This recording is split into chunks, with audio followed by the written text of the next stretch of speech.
નમસ્કાર મિત્રો, હું મોહન ગઢવી ગુજરાતી દુનિયા યુટ્યુબ ચેનલમાં ફરી એકવાર આપ સૌ મિત્રોનો હાર્દિક સ્વાગત કરું છું.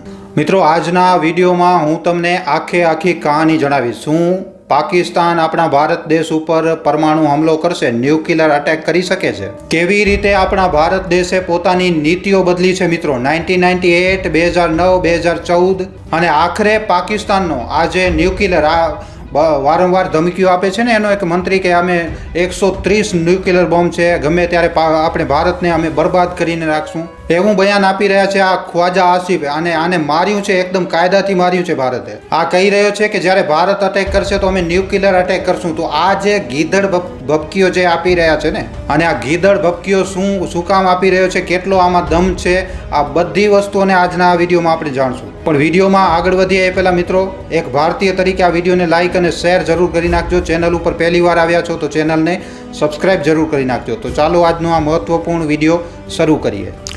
તો અહીંયા મિત્રો, સૌથી પહેલાં તો આપણે જાણીએ કે ખ્વાજા આસિફ જે છે એ કહે છે કે ભારત હુમલો કરશે જ કરશે. આ એકદમ 100%ની વાત છે, અને 100%ની છે જ, ભારત કરશે જ હુમલો. અને એના પછી જ્યારે ભારત હુમલો કરશે તો પછી અમે ભારત દેશ ઉપર ન્યુક્લિયર અટેક કરશું, આ સ્ટેટમેન્ટ છે. એણે કહ્યું છે કે ગમે તે વખતે હવે ભારત હુમલો કરી શકે છે, અને ત્યારે અમને એક સ્ટ્રેટેજિક ડિસિઝન તો લેવું જ પડશે. અને સ્ટ્રેટેજિક ડિસિઝન શું છે? સ્ટ્રેટેજિક ડિસિઝન એ છે કે અમે હુમલો કરશું ન્યુક્લિયરથી, પરમાણુ બોમ્બથી. ચાલો મિત્રો, શરૂઆતથી શરૂ કરીએ. 1971માં ભારતે પાકિસ્તાનને એકદમ તોડીને રાખી દીધું, એકદમ ખતમ કરી નાખ્યું. તો 1971માં ભારતે પાકિસ્તાનને તોડીને રાખી દીધું. મિત્રો સાંભળજો જરાક, હું શું કહેવા માંગી રહ્યો છું. 2 ટુકડા થઈ ગયા. જો આજે પાકિસ્તાનના બે ટુકડા ન થયા હોત ને, તો આજે બાંગ્લાદેશ જે તમને જોવા મળી રહ્યો છે, તો આજે બાંગ્લાદેશ પાકિસ્તાન પાસે હોય, જો 2 ભાગલા ન થયા હોય તો પછી વધારે તકલીફ પડે, કારણ કે આ બોર્ડરથી પણ પછી 2 બોર્ડરથી ભારતને લડાઈ લડવી પડે. આપણને એ વાત ન ભૂલવી જોઈએ કે આ બાજુ ગોલ્ડન ક્રેસેન્ટ છે, તો ઓલી બાજુ પછી ગોલ્ડન ટ્રાયંગલ છે, નોર્થ ઇસ્ટ, અને આ બાજુ પંજાબના રીજનમાંથી ભારતમાં ઘણા બધા ડ્રગ્સ આવે છે. જમ્મુ રીજનમાંથી, જમ્મુ બીજી એક ખૂબ જ મોટી ક્રાઇસિસ ઊભી થઈ છે, જમ્મુ રીજનમાંથી પણ ડ્રગ્સ આવે છે ભારતમાં. અને આ બધી વસ્તુઓ પાકિસ્તાન સપ્લાય કરે છે, કારણ કે આ બધી ટેરરને પૈસા ત્યાંથી જ સપ્લાય થાય છે, ત્યાંથી જ એને પૈસા મળે છે. તો 1971માં ભારતે એકદમ તોડીને રાખી દીધું. અને 1971માં જ્યારે ભારત તોડી રહ્યું હતું ત્યારે રિચર્ડ નિક્સન ઇન્દિરા ગાંધીને ખૂબ જ વધારે અપશબ્દ કહ્યા હતા. એણે ઇન્દિરા ગાંધીને ચૂડેલ પણ કહી દીધું હતું. તો ઇન્દિરા ગાંધીથી ખૂબ જ વધારે ચીડતો હતો રિચર્ડ નિક્સન. આજે જે અમેરિકા છે ને, અમેરિકા ઉપર શું કામ આપણે ભરોસો ન કરી શકીએ? અમેરિકાએ યુએસ એન્ટરપ્રાઇઝ મોકલી દીધું હતું ભાઈ. અને આ યુએસએસ એન્ટરપ્રાઇઝ એક સબમરીન સાથે આવ્યો હતો વે ઓફ બેંગોલની ખાડી બાજુ. હવે આ બંગાળની ખાડીમાં જે યુએસએસ એન્ટરપ્રાઇઝ ઊભો હતો, આનો મકસદ શું હતો? ભારત ઉપર ન્યુક્લિયર અટેક કરવાનો. ભારત ઉપર ન્યુક્લિયર અટેક કરી શકતો હતો અમેરિકા. તમે વિશ્વાસ નહીં કરો મિત્રો, ભારત ઉપર ન્યુક્લિયર હુમલો થઈ જતો. ત્યારે આ ન્યુક્લિયર સબમરીન હતી, અને એકદમ સાફ કહેવામાં આવ્યું હતું મિત્રો કે જો તમે બાંગ્લાદેશ ઉપર હુમલો કર્યો, મતલબ કે તે સમયના ઈસ્ટ પાકિસ્તાન ઉપર જો તમે હુમલો કર્યો, તો પછી ન્યુક્લિયર વોર માટે તૈયાર રહેજો, ન્યુક્લિયર અટેક અમેરિકા કરશે. આ તો મિત્રો આપણે ફ્રેન્ડશિપ ટ્રીટી કરીને રાખી હતી સોવિયત સાથે. તો સોવિયતના જહાજ આવ્યા, અને એના પછી આપણો મિત્ર દેશ રશિયા, એણે પૂરી રીતે અમેરિકાને ઘેરી લીધો. ત્યારે અમેરિકા ત્યાંથી ભાગ્યો છે મિત્રો. તો મિત્રો, કન્ડિશન જે છે કંઈક આવી પ્રકારની થઈ ગઈ હતી, અને આજે આપણે એ જ અમેરિકાની પાછળ લાગેલા પડ્યા છીએ. ચાલો, કાંઈ વાંધો નહીં, સમય બદલી ગયો, સમય બદલાય છે. ભલે આજની તારીખમાં જો અમેરિકા જો ભારત સાથે મિત્રતા રાખવા માંગતો હોય તો સારી વાત છે. સમય બદલાય છે, સમય બદલાઈ ગયો. પણ મિત્રો, તે સમયે પહેલાં દુનિયામાં જેટલા પણ બધા યુદ્ધો થતા હતા ને, તો પહેલા યુદ્ધની ચિંગારી લગાવવામાં સૌથી પહેલો નામ કોનો આવતો હતો? બ્રિટેનનો. આજની તારીખમાં આ પોઝિશનમાં અમેરિકા છે. આ જે આતંકવાદ ઊભો થયો છે એ અમેરિકાએ કર્યો છે. પહેલાં તો આ લોકોથી માફી મંગાવી જોઈએ. ચાલો, વાંધો નહીં. હવે શું છે કે આ થયું 1971. એના પછી મીટિંગ બેસે છે, અને કહેવામાં આવે છે કે ભાઈ જુઓ, અમને ન્યુક્લિયર વેપન જોઈએ, પણ આવી રીતે થશે નહીં.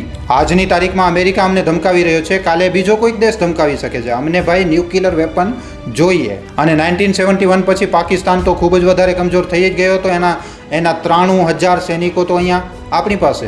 તો પાકિસ્તાન પણ એકદમ કન્ફર્મ હતું કે ભાઈ અમે ભારત સાથે કન્વેક્શન વોર જીતી જ નથી શકતા. આ કન્વેક્શન વોર આવશે પછી વિડીયોમાં આગળ. 1998 જ્યારે આપણે ન્યુક્લિયર ટેસ્ટ કરશું. પાકિસ્તાનને ખબર હતી કે ભાઈ ગમે એ વસ્તુ થઈ જાય આપણે ભારત સાથે ન્યુક્લિયર વોર નથી જીતી શકતા. ખૂબ જ સારી કિતાબ છે મિત્રો, history of nuclear test in India. ક્યારેક સમય મળે તો વાંચજો જરૂર. ઘણી સારી વાતો તેમાં લખેલી છે મિત્રો, ક્યારેક સમય મળે તો વાંચજો. હવે જુઓ મિત્રો, ભારતે ન્યુક્લિયર ટેસ્ટ શું કામ કર્યું? તો ભારત મિત્રો ત્યારે ડરી ગયો હતો. હા મિત્રો, ડરી ગયો હતો ભારત, કારણ કે આપણે આ લોકો ઉપર ભરોસો ન કરી શકીએ. આ આપણે ભારતને બિલકુલ બરોબર રીતે ખબર હતું આ અમેરિકા અને આ યુરોપિયન જે દેશો છે એ એકદમ નકારા છે, આના ઉપર ભરોસો ક્યારે ન થાય. આપણને આપણી ન્યુક્લિયર ટેકનોલોજી વધારવી પડશે. અને ત્યારે 1984માં આપણે ઓપરેશન બુદ્ધા લોન્ચ કર્યું ત્યારે. પણ આપણે એ પીસફુલ એનર્જી હતી, એ ટેકનોલોજી હતી. આપણે ત્યારે ન્યુક્લિયર બોમ્બ નહોતો બનાવ્યો. આપણી પાસે એ ટેકનોલોજી આવી ગઈ હતી જેનાથી હવે આપણે ન્યુક્લિયર બોમ્બ બનાવી લેશું. કારણ કે અહીંયા મિત્રો આપણે બધાને ખબર છે, હોમી જહાંગીર બાબાનો પ્લેન ક્રેશ થયો. એમાં જે સૌથી મોટો હાથ હતો એ CIA હાથ હતો.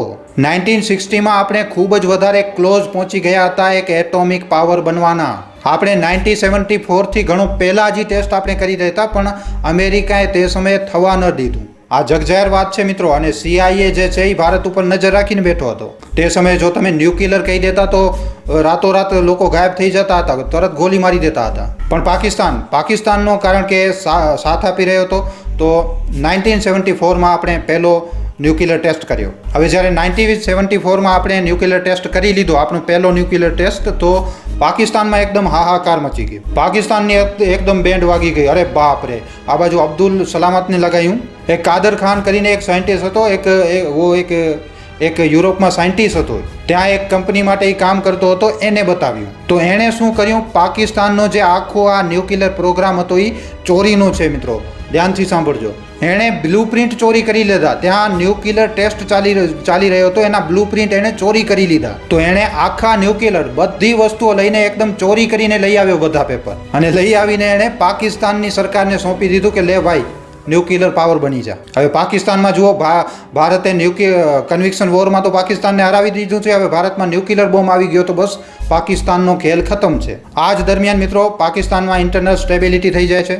ઝુલ્ફિકાર અલી ભુટ્ટો ગયા અને જિયાઉલ હક આવી ગયા. અને જિયાઉલ હક જેમ જ આવ્યા એમને જ્યારે આ વાત ખબર પડી, એને તો ખેર વોર કરવું જ હતું, યુદ્ધ એને કરવું હતું. પાકિસ્તાનને યુદ્ધ તો લડવું જ હતું, બરોબર છે. પૂરા પાકિસ્તાનને એણે એકદમ એક આતંકવાદની ફેક્ટરી બનાવી નાખ્યું હતું. તો જિયાઉલ હક કહે છે કે શરૂઆત કરો ઓપરેશન કાહુટા. મતલબ કે કાહુટા અહીંયા એક જગ્યા છે અહીંયા, અને અહીંયા બનાવો આઇટમ બોમ્બ. હવે ન્યુક્લિયર ટેકનોલોજીમાં ભારત સફળ થઈ ગયો, હવે અમે પણ કામ કરશું. એના પછી મિત્રો એ લોકોનો ન્યુક્લિયર ટેસ્ટ થઈ જાય છે. પછી ઇઝરાયલ આવે છે. ઇઝરાયલ આપણો સાચો દોસ્ત છે, સાચો મિત્ર છે. ઇઝરાયલ કહે છે ભાઈ તમે અમને ખાલી 1 કલાક આપી દો. કલાક શું, 1 સેકન્ડ આપી દો. ખાલી 1 સેકન્ડમાં અમે આખા કાઉતાને ઉડાવી નાખશું. પણ ત્યારે ભારતના પ્રધાનમંત્રી મોરારજી દેસાઈ આ વાતથી સહેમત ન થયા. એમણે ના પાડી દીધી, કારણ કે જો પછી ભારત આવું કરે તો ભારત પણ આ વસ્તુમાં ઇન્વોલ્વ થઈ જાય. કારણ કે ઇઝરાયલ એવો નહોતો ઈચ્છતો કે બધો ગુનો અમારા ઉપર આવે, કારણ કે અમે અને ભારત બંને મળીને આ પ્રોગ્રામ કરશું અને પાકિસ્તાનની વાટ લગાડીશું. તો ત્યારે પછી આ વસ્તુ ન બની, ન થયું. એના પછી CTBT આવે છે 1966. કારણ કે આખા વિશ્વને પછી ખબર હતી કે ભારત ખૂબ જ ઝડપથી, CTBT ખાલી આપણા ભારત દેશ માટે જ હતી, અને NPT પણ ભારત માટે હતો. તો ભારતે તો ના પાડી દીધી કે અમે આના ઉપર સાઇન નથી કરવાના, અમે આના ઉપર બિલકુલ પણ સાઇન નહીં કરીએ. પહેલાં તો તમે આખી દુનિયાને કહો કે પોતાના ન્યુક્લિયર બોમ્બ બધા ત્યાગી દે, તો અમે આના ઉપર સાઇન કરશું. એના પછી મિત્રો 1988 આવે છે અને આપણે ઓપરેશન શક્તિ ચાલુ કરીએ છીએ. અને 1998માં મિત્રો ફાઇનલી આપણે એક ન્યુક્લિયર પાવર બની ગયા. 1998માં આપણે આપણા આઇટમ બોમ્બને ટેસ્ટ કરી લીધું.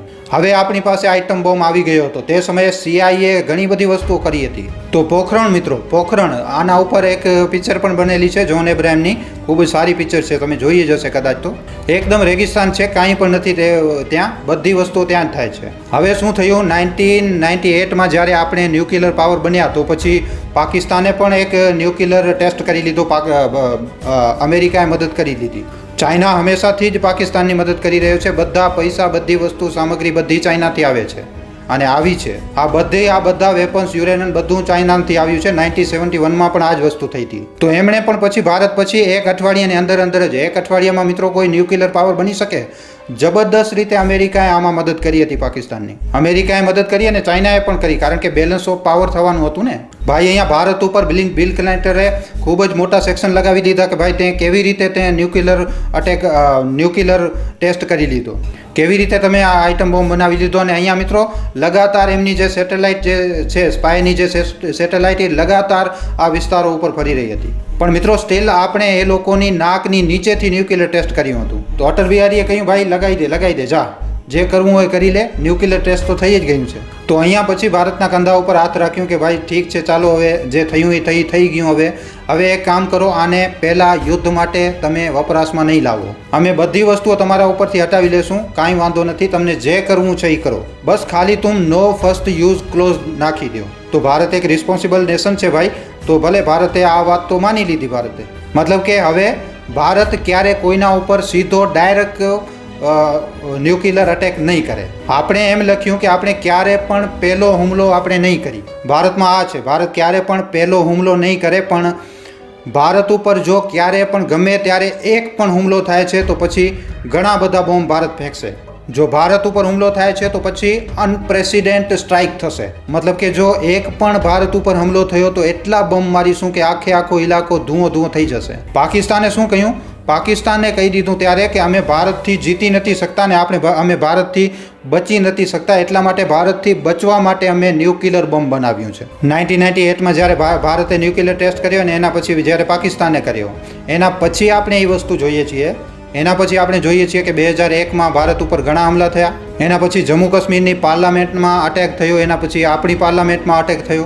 ત્યારે પછી ભારતે કહ્યું કે આ પાકિસ્તાન આતંકવાદને ફંડ કરી રહ્યો છે અને આમાં પૈસા જે પણ અમેરિકા એમની પાસે છોડીને ગયા હતો એ બધા પૈસા પાકિસ્તાનને ટેરરિઝમમાં લગાડી નાખ્યા. અમેરિકા ઘણા બધા પૈસા છોડીને ગયો હતો, તો આ બધા પૈસા એણે આતંકવાદમાં લગાડી દીધા. પછી ભારતે કીધું કે ભાઈ બસ ભાઈ, હવે આ લોકોને સબક તો શીખવાડવો પડશે. તો એના પછી શું થયું કે ભારતે નાની મિલિટરીની યુનિટ બનાવવાનું ભારતે ચાલુ કર્યું, જે તરત એક્શન લેશે, પછી ત્યાં પોસ્ટ ઉપર કબજો કરશે અને પછી એ કહેશે કે જો હવે આ પોસ્ટ તમને જોઈએ છે તો સૌથી પહેલાં તો તમે તમારો એક આતંકવાદી અમને આપો. તો આના રિસ્પોન્સમાં પછી આપણે એ જોઈએ છીએ કે જે પાકિસ્તાન હતો, પાકિસ્તાને શું કર્યું મિત્રો? તો એણે એક ટેક્ટિકલ ન્યુક્લિયર વેપન બનાવી લીધી. હવે આ ટેક્ટિકલ ન્યુક્લિયર વેપન શું હતા? તો આ જે હતા એ આ એક પેસિફિક જગ્યા ઉપર ટાર્ગેટ કરશે.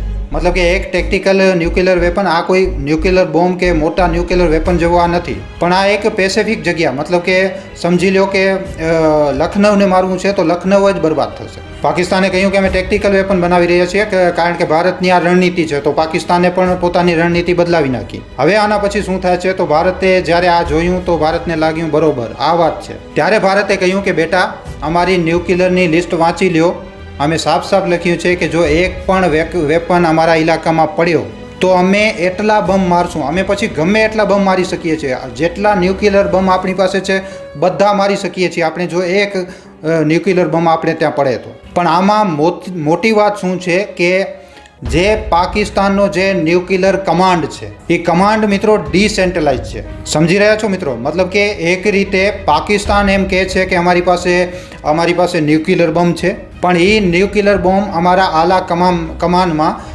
ફેસલો એની પાસે નથી. ફેસલો કોની પાસે હશે? જે બોર્ડર ઉપર ઊભો છે એ કોર કમાન્ડર પાસે આ ફેસલો છે. એ એની મરજી હશે કે એ આઇટમ બોમ્બ ફાયર કરે કે ન કરે. એમણે એક નાસર મિસાઇલ બનાવી છે, એમાં એ આ જ ટેક્ટોનિક વેપન જે ન્યુક્લિયર બોમ્બ છે એ એમાં જ રાખે છે. તો એ જે છે એ કોર કમાન્ડર જે છે એ ફેસલો લેશે. એના પછી એ જે કોર કમાન્ડર છે એ મોકલશે આલા અધિકારીને, અને આવી જ રીતે 3-4 લેવલ પાર કર્યા પછી તમને એ ડિસિઝન આવશે કે તમે nuclear weapon, nuclear bomb attack કરી શકો છો કે નથી કરી શકતા.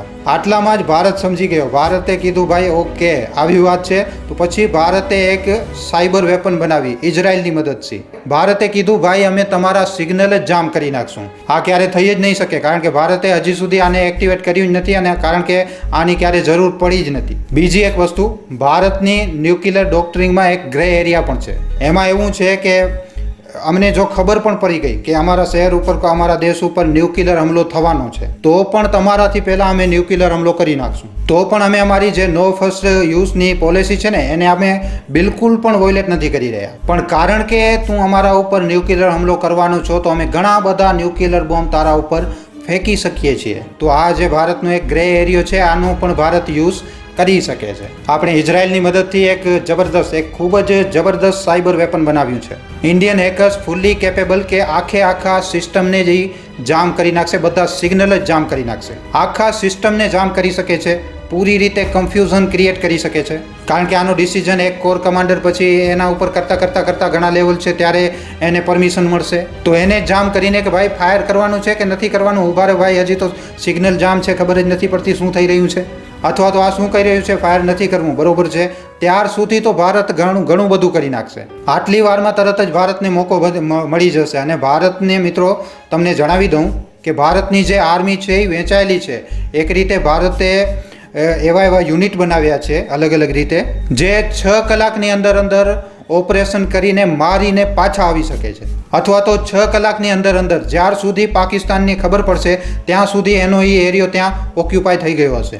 આવી રીતનું ટ્રેનિંગ છે. આવી રીતે પણ હવે ભારતે, ઇન્ડિયન આર્મીએ પોતાની પ્રિપેરેશન આવી રીતે કરી છે. હવે વાત એ છે કે આપણા ઉપર ઘણા હમલા થયા, આપણા ઉપર એટલા આતંકી હમલા થયા છે, પણ હમણાં સુધી શું થયું? હમણાં સુધી આપણે કાંઈ પણ નથી કર્યું. આપણે આટલી બધી વસ્તુઓ બનાવી છે, આમ છતાં પણ હજી સુધી આપણે આમાંથી એક પણ વસ્તુનો આપણે યુઝ નથી કર્યો. આ પાકિસ્તાન જેવો કંગાલ દેશ કહે છે અમે અમારી મિસાઇલ દહેજમાં આપવા માટે નથી રાખી. તો હું એમનાથી એ કહેવા માંગીશ, ઇન્ડિયન આર્મી પણ કહેવા માંગશે, આખો ભારત દેશ એમનાથી કહેવા માંગશે કે અમે પણ અમારી જે મિસાઇલો છે એ દિવાળી માટે નથી રાખી ભાઈ, કાં તો પછી અમારી પાસે જે ન્યુક્લિયર બોમ્બ છે, બરોબર છે, તો એ જ જણાવી રહ્યા છીએ કે આખો જે દેશ છે એ એકદમ આમ ફ્લેટ થઈ જશે, ફ્લેટ. હવે આ તો એક ટેકનિકલ વસ્તુ તમને જણાવી કે જો આ વસ્તુ આવું થાય છે, ભારતને તો પહેલાં જ ખબર પડી જશે. બિલકુલ ટેન્શન લેવાની જરૂર નથી. ભારતને ખબર પડી જશે કે પાકિસ્તાન ન્યુક્લિયર હુમલો કરવાનો છે. એના પછી ભારત પાસે પૂરેપૂરી ડિફેન્સ સિસ્ટમ છે. ઇન કેસ જો હુમલો થઈ ગયો, S-400 જે આપણે રશિયા પાસેથી લીધી છે, એમની પાસે પણ છે, એ લોકોએ ચાઇના પાસેથી લીધી છે, પણ ચાઇનાનો ડિફેન્સ સિસ્ટમ એટલો વધારે કંઈ સારો નથી. તો ભારતે એક S-400 પાકિસ્તાન બોર્ડર ઉપર તૈનાત કર્યું છે અને એક કર્યું છે ચાઇનાના બોર્ડર ઉપર. તો પહેલી વાત, ભારતને ખબર પડી જશે ભારતનો પોતાનો ડિફેન્સ સિસ્ટમ છે. બીજી વસ્તુ છે કે પાકિસ્તાન આપણી પાસે, આપણે જે ઇઝરાયલની મદદથી જે સાયબર વેપન બનાવી છે એનાથી એના પૂરેપૂરા સિગ્નલ જામ કરી નાખશું. એના આખા ઇન્ફ્રાસ્ટ્રક્ચરને આપણે પૂરી રીતે ધ્વસ્ત કરી શકીએ છીએ. એનો આખો ટેકનિકલ એ વસ્તુ ચાલશે જ નહીં. તો આ એક મોટી વસ્તુ છે. ત્રીજો, જે પાકિસ્તાન વારંવાર ન્યુક્લિયર અટેક કરવાની જે ધમકીઓ આપે છે, તો પાકિસ્તાનને આ વાત ખબર છે. પાકિસ્તાન ડરે છે ભારતથી. પાકિસ્તાને પોતે જ 98માં કહ્યું હતું કે ભારત સાથે અમે કન્વિક્શન વોર બિલકુલ જીતી જ નથી શકતા, અને પાકિસ્તાનને પૂરી રીતે ખબર છે કે એ કન્વિક્શન વોર નથી કરી શકતો ભારત સાથે. તો એક વસ્તુ અહીંયા શું છે કે આ લોકોના જે આર્મી જનરલ છે એ લોકોએ ઘણા પૈસા કમાવ્યા છે. જો ભારત ઘણા બધા પૈસાની આ લોકોની સામે પેશકશ કરી નાખે ને, તો આ જનરલ વેચાઈ જશે તરત. આ લોકોએ પોતાનો બિઝનેસ બનાવ્યો છે, આ લોકોએ લેન્ડ પોતાના કબજામાં લીધા છે. વિદેશોમાં બહાર એ લોકોએ સિમેન્ટની ફેક્ટરીઓ વગેરે ખોલી રાખી છે, ઘણી બધી વસ્તુઓ કરી છે. તો એ લોકોની જે બારે જે પ્રોપર્ટી છે, એ લોકોની પ્રોપર્ટી એમને પ્યારી છે. સમજી રહ્યા છો? આ લોકોની આર્મી પાસે છે ન્યુક્લિયરની કમાન, પણ આ લોકોને આ બધી વસ્તુઓ પ્યારી છે. તો જો ન્યુક્લિયર વોર થાય છે તો આ બધું રાતોરાત ચાલ્યું જવાનું છે. એમની ફેમિલી ચાલી જશે, એમની આખી પ્રોપર્ટીઓ ચાલી જશે. તો આ ક્યારેય નથી થવાનું. આ ખાલી અને ખાલી ભારતને ડરાવવા માટે છે, પણ ભારત ડરવાનું નથી. આ એવી વસ્તુ છે ને કે આપણે રોડ ઉપર ચાલી રહ્યા છીએ, સામે અચાનકથી એક ગાડી આવી ગઈ ને આપણી ટક્કર થઈ ગઈ, તો ઘણા બધા લોકો ગાડીઓમાં લાઠી લઈને ચાલતા હોય છે, કેટલાક બંદૂકો લઈને પણ ચાલતા હશે. તો એ હથિયાર કાઢીને બહાર આવી જાય છે, પણ ચલાવતા નથી ક્યારે. એ વ્યક્તિ વિચારશે કે સામેવાળો આનાથી બી જવાનું છે, પણ એ એનો વપરાશ ક્યારે પણ નહીં કરે. શું ખબર છે કે એ બંદૂક જે છે એ પૂરી રીતે ખાલી હોય કે પછી કોઈ પિચકારી હોય કોઈ, એક તો આ વસ્તુ પણ ખબર નથી. તો પાકિસ્તાનનો જે છે એ કંઈક આવી પ્રકારનો હિસાબ કિતાબ છે. આ વસ્તુ તરત જ ખબર પડી જાય છે. અને પાકિસ્તાનનો જે આખો કંટ્રોલ છે ને, પાકિસ્તાનનો જે રિમોટ કંટ્રોલ છે એ ચાઇના પાસે છે. ચાઇના આને વાપરે છે. તો ચાઇના સપોર્ટ કરે છે ઘણી હદે, કારણ કે ચાઇનાએ જ હંમેશા આ લોકોની મદદ કરી છે. અને પાકિસ્તાનના ન્યુક્લિયર પ્રોગ્રામને બનાવવામાં પણ પૂરેપૂરી જે મદદ આવી છે એ ચાઇનામાંથી જ આવી છે અને આમાં અમેરિકાનો પણ હસ્તક્ષેપ છે. તો આ બંને દેશોને ખબર છે, આ બંને દેશો ન્યુક્લિયર અટેક કરવાની ક્યારે રજામંદી આપવાના જ નથી. કારણ કે જો આ બંને દેશો સુપર પાવર છે, ઇન્ટરનેશનલ પ્રેશર. કારણ કે અહીંયા વસ્તુ શું છે કે ખાલી એક જ ન્યુક્લિયર વેપન ઘણી છે આખી દુનિયાને તબાહ અને બરબાદ કરવા માટે. છેલ્લામાં છેલ્લા જો કેસમાં જો પાકિસ્તાન આ ડિસિઝન લઈ પણ લે છે તો આ જે દેશો છે એ ક્યારે આ વસ્તુ થવા જ નહીં દે. પાકિસ્તાન આવું ક્યારે પણ કરી જ નહીં શકે. કારણ કે એ લોકોનો પાકિસ્તાનમાં ત્યાં ઇન્વેસ્ટમેન્ટ લાગેલો પડ્યો છે અને એ લોકો સારી રીતે જાણે છે કે જો ભારતમાં થયું તો ભારત રિટેલિએટ તો કરવાનો જ છે. એમને ખબર છે કે આખી દુનિયા તબાહ થઈ જશે. તો એટલા માટે આખી દુનિયા, કારણ કે ઇન્ટરનેશનલ પ્રેશર એટલો વધારે થઈ જશે કે આ લોકો ક્યારે ન્યુક્લિયર અટેક કરવાની રજામંદી આપશે જ નહીં. તો હમણાં મિત્રો આજની તારીખમાં, હમણાંની પરિસ્થિતિમાં પાકિસ્તાનની સ્થિતિ એવી છે કે એ કાંઈ વિચારે તો પણ એ કાંઈ કરી જ નથી શકતો. વિડીયોમાં આપેલી જાણકારી તમને કેવી લાગી છે અને આના ઉપર તમારા શું અભિપ્રાય છે મિત્રો, નીચે કોમેન્ટ સેક્શનમાં લખીને જરૂર જણાવજો. જો વિડીયો પસંદ આવ્યો છે તો ખાલી તમારા સુધી સીમિત ન રાખતા તમારા મિત્રો સાથે, પરિજનો સાથે, વોટ્સઅપ ઉપર, ફેસબુક ઉપર, યુટ્યુબ ઉપર જેટલો બની શકે વધારેમાં વધારે આ વિડીયોને શેર જરૂર કરજો. તો આજના વિડીયોમાં આટલું જ. હવે આપણે મળશું ફરીવાર એક આવા જ નવા જાણકારીસભર વિડીયોમાં. ધન્યવાદ.